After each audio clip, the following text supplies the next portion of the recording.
Hello दोस्तों, स्वागत है आप सभी का आपके अपने YouTube channel target botany classes में। दोस्तों, आप लोग जानते हैं कि हम लोग जीके जीएस के क्वेश्चन का टॉपिक वाइज प्रैक्टिस कर रहे हैं। ठीक है, तो हम लोगों का प्रैक्टिस सेट नंबर 32 है भाई। ठीक है, 32। इससे पहले हम लोग 31 प्रैक्टिस सेट को सॉल्व कर चुके हैं, और जो लोग पिछले प्रैक्टिस सेट को सॉल्व नहीं किए हैं वे लोग जा करके पिछले प्रैक्टिस सेट को सॉल्व करें। और आपको सभी प्रैक्टिस सेट जो है एक प्लेलिस्ट में मिल जाएगा। ठीक है, जीके जीएस नाम से प्लेलिस्ट बना हुआ है, उसमें सारा का सारा प्रैक्टिस सेट मिल जाएगा। ओके, तो और आज का टॉपिक है ब्रांच ऑफ जूलॉजी। ठीक है, तो चलिए देर ना करते हुए वीडियो को स्टार्ट करते हैं।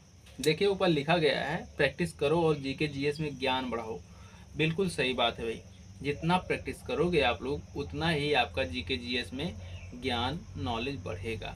ओके, तो चलिए देर ना करते हुए वीडियो को स्टार्ट करते हैं। देखिए, पहले क्वेश्चन का आंसर तो आप लोग जान ही गए क्योंकि टिक लगा हुआ था पहले से। तो चलिए कोई बात नहीं, फिर से पढ़ लेते हैं भाई। देखिए, मानव त्वचा का अध्ययन करने वाली विज्ञान की शाखा कहलाती है, क्या कहलाती है? आप लोग देख लिए हैं भाई, कौन सा सही होगा तो हम बता भी दे रहे हैं। ऑप्शन नंबर डी सही हो जाएगा आपका, डर्मेटोलॉजी। ठीक है, मानव त्वचा का अध्ययन डर्मेटोलॉजी कहलाता है। ओके, आगे देखते हैं अगला क्वेश्चन। देखिए, अस्थियों का अध्ययन विज्ञान की किस शाखा के अंतर्गत किया जाता है? अस्थियों का अध्ययन विज्ञान की किस शाखा के अंतर्गत किया जाता है, आपको बताना है। ओरोलॉजी, ऑस्टियोलॉजी, सेरेमोलॉजी या फिर जियोलॉजी? बताइए, इनमें से कौन सा ऑप्शन सही है? आपका ऑप्शन नंबर बी सही हो जाएगा, ऑस्टियोलॉजी। ओके, आगे देखते हैं अगला क्वेश्चन। देखिए, अगला क्वेश्चन है,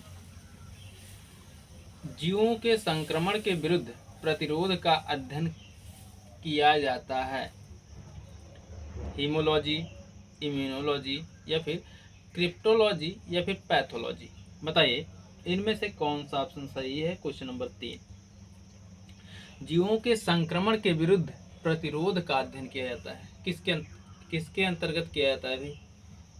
जल्दी बताइए। क्वेश्चन नंबर 3 है, और क्वेश्चन नंबर 3 का ऑप्शन नंबर बी सही हो जाएगा, इम्यूनोलॉजी। ठीक है, आगे देखते हैं अगला क्वेश्चन। देखिए,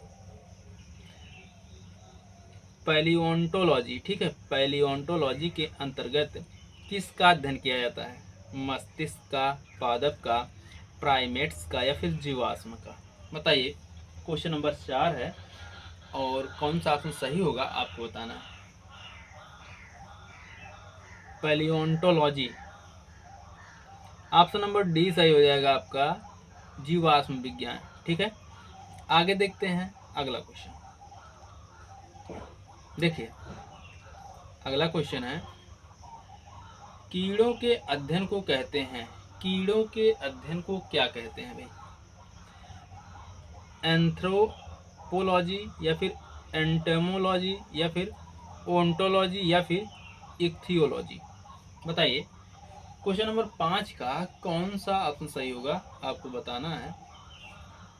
ऑप्शन नंबर बी आपका सही हो जाएगा, एंटेमोलॉजी। ठीक है, कीड़ों के अध्ययन को एंटेमोलॉजी कहते हैं। आगे देखते हैं अगला क्वेश्चन। देखिए, साइटोलॉजी, साइटोलॉजी निम्न में से किसके अध्ययन से संबंधित है? कोशिका, बैक्टीरिया, कवक, पादप? बताइए, इनमें से कौन सा ऑप्शन सही है? Question number 6, option number A सही हो जाएगा आपका, कोशिका से संबंधित। बहुत ही इजी क्वेश्चन था भाई। आगे देखिए, मछलियों से संबंधित अध्ययन कहलाता है, मछलियों से संबंधित अध्ययन कहलाता है, क्या कहलाता है भाई? लेपिडेटेरियोलॉजी या फिर सिक्रोटोलॉजी या फिर इक्थियोलॉजी या फिर क्रिप्टोलॉजी? बताइए, इनमें से कौन सा ऑप्शन सही है? Question number 7, option number C सही हो जाएगा आपका, इक्थियोलॉजी। इक्थियोलॉजी के अंतर्गत मछलियों का अध्ययन किया जाता है। आगे देखते हैं अगला क्वेश्चन। देखिए अगला क्वेश्चन है, ऑर्निथोलॉजी में किसका अध्ययन किया जाता है, किसका अध्ययन होता है। ऑर्निथोलॉजी में किसका अध्ययन होता है भाई? पक्षी का, स्तनधारी का, चमगादड़ का या फिर मछली का? बताइए। क्वेश्चन नंबर 8 है, कौन सा ऑप्शन सही होगा आपको बताना है। ऑप्शन नंबर ए सही हो जाएगा, पक्षी का अध्ययन। ठीक है, ऑर्निथोलॉजी के अंतर्गत पक्षी का अध्ययन किया जाता है। ओके। हिस्टोलॉजी अगला क्वेश्चन है, क्वेश्चन नंबर 9 है। हिस्टोलॉजी किससे संबंधित है? हिस्टोलॉजी बताइए भाई। ऊतक से, विषाणु से, जीवद्रव्य से या फिर कोशिका से? हिस्टोलॉजी किससे संबंधित है? क्वेश्चन नंबर 9 है। आपका ऑप्शन नंबर ए सही हो जाएगा, ऊतक अध्ययन से संबंधित है। ठीक है, हिस्टोलॉजी के अंतर्गत हम लोग ऊतक का अध्ययन करते हैं। ठीक है, आगे देखिए अगला क्वेश्चन। देखिए वाउंड यानी घाव का अध्ययन क्या कहलाता है? क्या कहलाता है भाई घाव का अध्ययन? कॉलोलॉजी, ऑन्कोलॉजी या फिर ट्रोमेटोलॉजी या फिर डर्मेटोलॉजी? बताइए। क्वेश्चन नंबर 10 है और आपको बताना है कौन सा ऑप्शन सही होगा। क्वेश्चन नंबर 10, घावों के अध्ययन को क्या कहा जाता है भाई? ट्रोमेटोलॉजी। ठीक है, ऑप्शन नंबर सी सही हो जाएगा आपका। आगे देखते हैं अगला क्वेश्चन। देखिए अगला क्वेश्चन है कैंसर। ठीक है, कैंसर से संबंधित रोगों का अध्ययन कहलाता है। कैंसर से संबंधित रोगों का अध्ययन क्या कहलाता है? न्यूरोलॉजी, ऑर्गेनोलॉजी, ऑन्कोलॉजी या फिर सीरोलॉजी? क्वेश्चन नंबर 11 है और इसका कौन सा ऑप्शन सही होगा आपको बताना है। जल्दी बताइए। ऑप्शन नंबर सी सही हो जाएगा आपका, ऑन्कोलॉजी। ठीक है, ऑन्कोलॉजी के अंतर्गत कैंसर से संबंधित रोगों का अध्ययन किया जाता है। ओके, आगे देखते हैं। देखिए मोलस्का समुदाय के जंतु, मोलस्का समुदाय के जंतुओं के कवच का अध्ययन कहलाता है, क्या कहलाता है?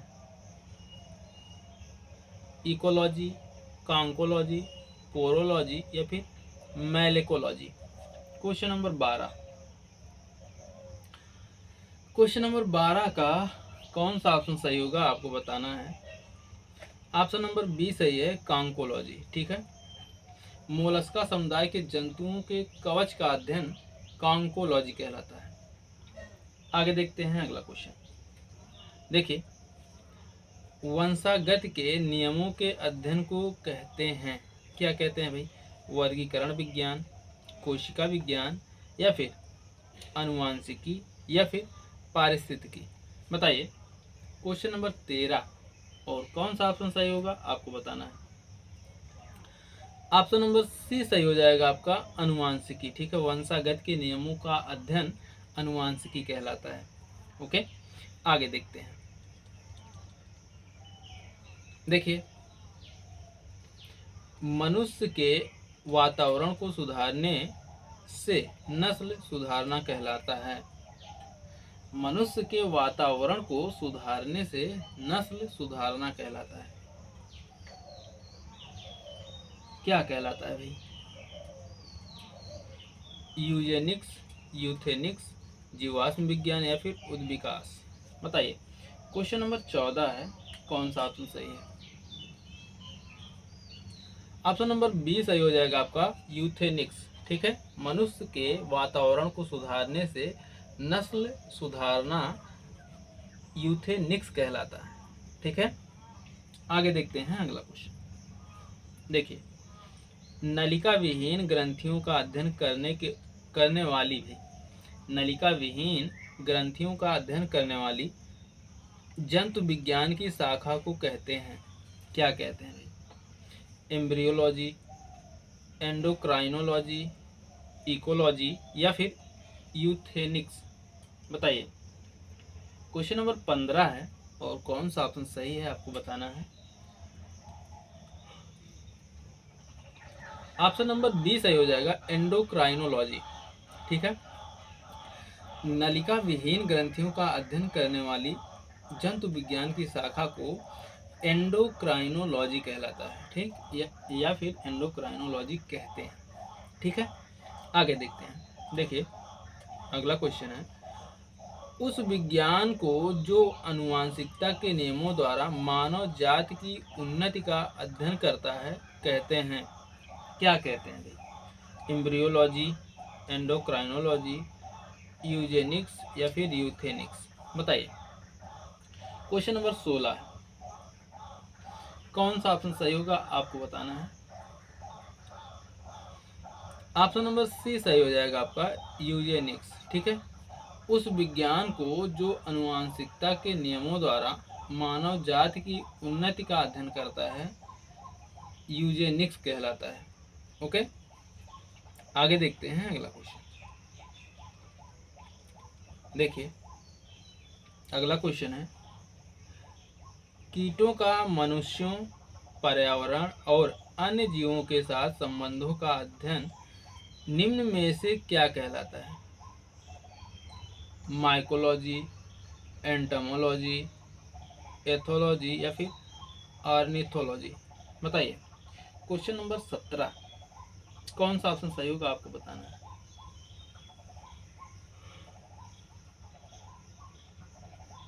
ऑप्शन नंबर बी सही हो जाएगा आपका, एंटोमोलॉजी। ठीक है, कीटों का मनुष्यों, पर्यावरण और अन्य जीवों के साथ संबंधों का अध्ययन एंटोमोलॉजी कहलाता है।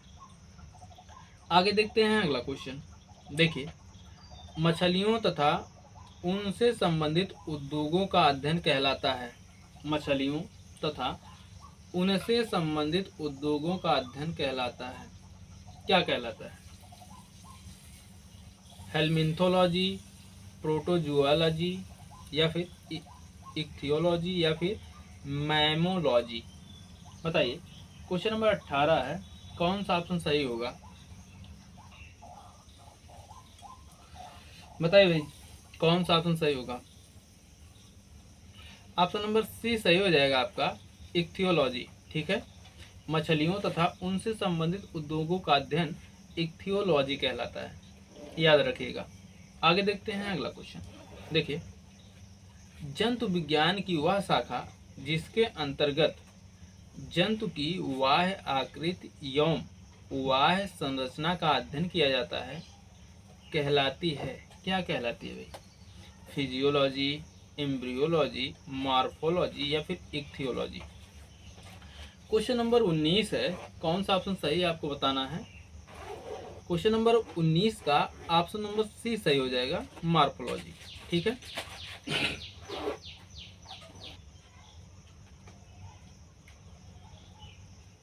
आगे देखिए अगला क्वेश्चन। देखिए, जंतु विज्ञान की वह शाखा जिसके अंतर्गत आनुवंशिक लक्षणों तथा उसकी वंशागति का अध्ययन किया जाता है कहलाती है, क्या कहलाती है? इकोलॉजी, साइटोलॉजी, जियोलॉजी या फिर जेनेटिक्स? जंतु विज्ञान की वह शाखा जिसके अंतर्गत आनुवंशिकी लक्षणों तथा उसकी वंशागति का अध्ययन किया जाता है वह जेनेटिक्स कहलाता है। ठीक है, ऑप्शन नंबर डी सही हो जाएगा आपका। आगे देखते हैं अगला क्वेश्चन। देखिए अगला क्वेश्चन है, जंतु तथा उसके आसपास के वातावरण संबंधी अध्ययन को कहते हैं, क्या कहते हैं?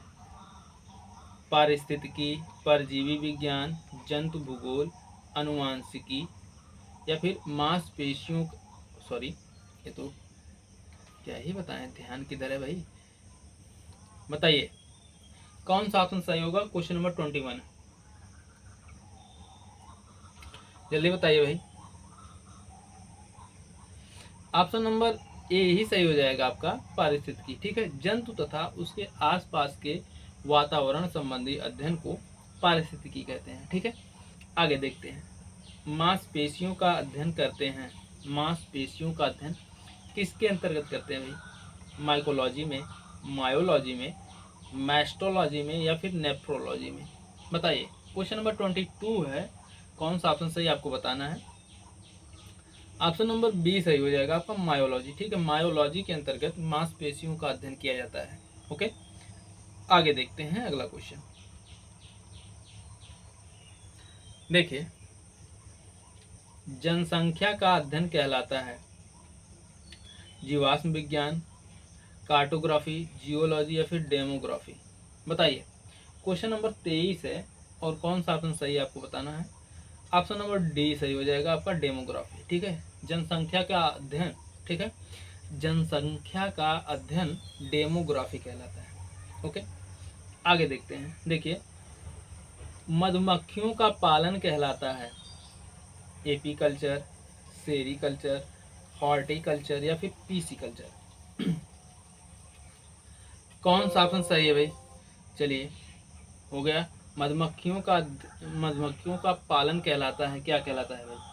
क्वेश्चन नंबर 24 का ऑप्शन नंबर ए सही हो जाएगा एपीकल्चर। ठीक है, देखिए आगे है, रेशम का पालन कहलाता है। रेशम का पालन क्या कहलाता है भाई? 25 क्वेश्चन है। सेरीकल्चर। ठीक है, रेशम का पालन सेरीकल्चर कहलाता है। देखिए भाई, अब चारों ऑप्शन नहीं पढ़ेंगे क्योंकि लैपटॉप डिस्चार्ज होने वाला है। जल्दी जल्दी से क्वेश्चन का प्रैक्टिस कर लेते हैं। रेशम का पालन सेरीकल्चर कहलाता है। ठीक है, आगे देखते हैं। देखिए, ऊतकों की संरचना के अध्ययन से संबद्ध विज्ञान कहलाता है हिस्टोलॉजी कहलाता है भाई। ठीक है, ऊतकों का अध्ययन जिसके अंतर्गत किया जाता है हिस्टोलॉजी कहलाता है। ठीक है, क्वेश्चन नंबर 26 का ऑप्शन नंबर सी सही है। आगे देखते हैं अगला क्वेश्चन। देखिए, विज्ञान की शाखा न्यूरोलॉजी से कौन सा अंग का अध्ययन किया जाता है? विज्ञान की शाखा न्यूरोलॉजी से कौन सा अंग का अध्ययन किया जाता है? बताइए भाई। स्नायुतंत्र का, सीना का, आँखों का या फिर निपुल्स का? बताइए, इनमें से कौन सा ऑप्शन सही है? क्वेश्चन नंबर 27 है भाई। ऑप्शन नंबर ए सही हो जाएगा स्नायुतंत्र का। ठीक है, विज्ञान की शाखा न्यूरोलॉजी से स्नायुतंत्र अंग का अध्ययन किया जाता है। ओके, आगे देखते हैं अगला क्वेश्चन। देखिए, जेरेंटोलॉजी। ठीक है, जेरेंटोलॉजी निम्नलिखित में से किसके अध्ययन से संबंधित है? जेरेंटोलॉजी, शिशु, महिलाएं, त्वचा, वृद्ध। बताइए, क्वेश्चन नंबर 28 है, कौन सा ऑप्शन सही होगा आपको बताना है। ऑप्शन नंबर डी सही हो जाएगा आपका वृद्ध से संबंधित। ठीक है, जेरेंटोलॉजी वृद्ध के अध्ययन से संबंधित है। ओके, आगे देखते हैं अगला क्वेश्चन। देखिए, पीडियाट्रिक्स। ठीक है, पीडियाट्रिक्स निम्नलिखित में से किसके अध्ययन से संबंधित है? पीडियाट्रिक्स, अस्थि रोग, हृदय रोग, शिशु रोग या फिर नेत्र रोग? क्वेश्चन नंबर 29 है और कौन सा ऑप्शन है सही है आपको बताना है। बताइए, ऑप्शन नंबर सी सही हो जाएगा आपका शिशु रोग। ठीक है, पीडियाट्रिक्स एक शिशु रोग के अध्ययन से संबंधित है। ओके, आगे देखते हैं अगला क्वेश्चन। ऑन्कोलॉजी। ठीक है, ऑन्कोलॉजी किसका अध्ययन है? पक्षियों का, कैंसर का या फिर स्तनपायी का या भूमि का? बताइए, ऑन्कोलॉजी क्वेश्चन नंबर 30 है, कौन सा ऑप्शन सही होगा? ऑप्शन नंबर बी सही हो जाएगा आपका कैंसर से संबंधित। ठीक है, ऑन्कोलॉजी के अंतर्गत कैंसर का अध्ययन किया जाता है। ओके, आगे देखते हैं अगला क्वेश्चन।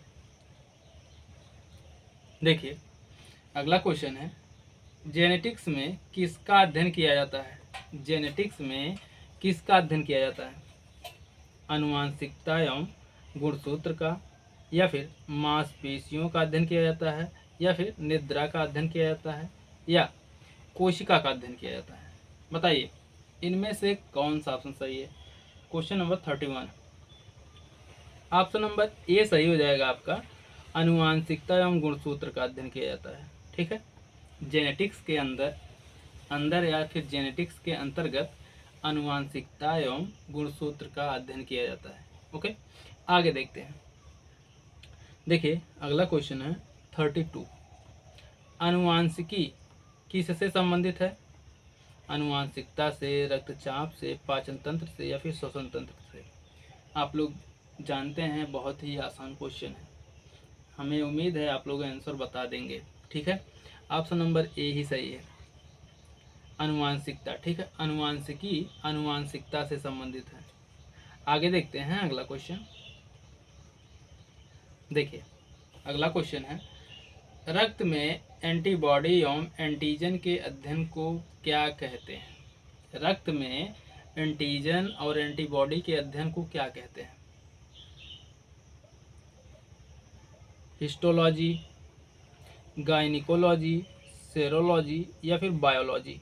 बताइए। क्वेश्चन नंबर 33 है, कौन सा ऑप्शन सही होगा? ऑप्शन नंबर सी सही हो जाएगा आपका, सेरोलॉजी। ठीक है, रक्त में एंटीबॉडी एवं एंटीजन के अध्ययन को सीरोलॉजी कहते हैं। आगे देखते हैं अगला क्वेश्चन। देखिए, पारिस्थितिकी विज्ञान इकोलॉजी का किससे संबंध है? पारिस्थितिकी विज्ञान इकोलॉजी का किससे संबंध है? चिड़िया, कोशिका संरचना, शरीर संरचना और वातावरण या फिर तंतु? बताइए इनमें से कौन सा ऑप्शन सही है? Question number 34, option number C सही हो जाएगा आपका, शरीर संरचना और वातावरण। ओके, आगे देखते हैं अगला क्वेश्चन। देखिए, एरेनियोलॉजी, ठीक है, एरेनियोलॉजी किसका अध्ययन है? माहू का अध्ययन, मकड़ों का अध्ययन, मक्खी पालन या फिर बरूथी का अध्ययन? बताइए इनमें से कौन सा ऑप्शन सही है? Question number 35, option number B सही हो जाएगा आपका, मकड़ों का अध्ययन। ठीक है, एरेनियोलॉजी मकड़ों का अध्ययन है। ओके, एरेनियोलॉजी के अंतर्गत मकड़ों का अध्ययन किया जाता है, याद रखिएगा। निम्नलिखित में से किस शब्द का अर्थ पालतू कुत्तों का वैज्ञानिक अध्ययन है? निम्नलिखित में से किस शब्द का अर्थ पालतू कुत्तों का वैज्ञानिक अध्ययन है? साइनोलॉजी, क्रेनियोलॉजी, क्या है भाई, क्रीमैटिस्टिक, ठीक, क्या ही बताएं, क्रीमैटिस्टिक और कार्पोलॉजी? बताइए इनमें से कौन सा ऑप्शन सही है? Question number 36, option number A सही हो जाएगा आपका, साइनोलॉजी। ठीक है, साइनोलॉजी के अंतर्गत पालतू कुत्तों का वैज्ञानिक अध्ययन किया जाता है। ओके, आगे देखते हैं अगला क्वेश्चन। देखिए, विज्ञान की एक शाखा चिरोपॉडी शरीर के किस भाग से संबंधित है? विज्ञान की एक शाखा चिरोपॉडी शरीर के किस भाग से संबंधित है? फेफड़ा, वृक्क, पैर, यकृत? बताइए इनमें से कौन सा ऑप्शन सही है? क्वेश्चन नंबर 37 है, ऑप्शन नंबर सी सही हो जाएगा आपका, पैर। ठीक है, विज्ञान की एक शाखा चिरोपॉडी, ठीक है, चिरोपॉडी शरीर के किस भाग से संबंधित है? तो पैर से संबंधित है। ओके, तो दोस्तों ये तो थे 37 क्वेश्चन जो कि बहुत ही इम्पोर्टेंट, सभी ने किसी ना किसी एग्ज़ाम में पूछे गए हैं सभी क्वेश्चन, और ये रहा आपका आंसर की। ओके, आप लोग कमेंट करके बताइए कि वीडियो कैसी लगी, और जितने भी क्वेश्चन है भाई ना किसी एग्ज़ाम में पूछे हुए हैं, और या तो फिर वो बहुत इंपॉर्टेंट क्वेश्चन है। ठीक है, एग्ज़ाम में पूछा जा सकता है। तो दोस्तों वीडियो कैसी लगी कमेंट करके ज़रूर बताइएगा, और आप लोग कमेंट किया करिए भाई, आपके कमेंट से हमें मोटिवेशन मिलता है, और हम सोचते हैं अगर आप लोग कमेंट करेंगे तो हम मोटिवेट होंगे, और मोटिवेट होंगे तो आपको अच्छा से अच्छा कंटेंट प्रोवाइड करने का प्रयास करेंगे। ओके, तो वीडियो कैसी लगी कमेंट करके ज़रूर बताइएगा। मिलते हैं नेक्स्ट वीडियो में, तब तक के लिए जय हिंद, जय भारत, वंदे मातरम।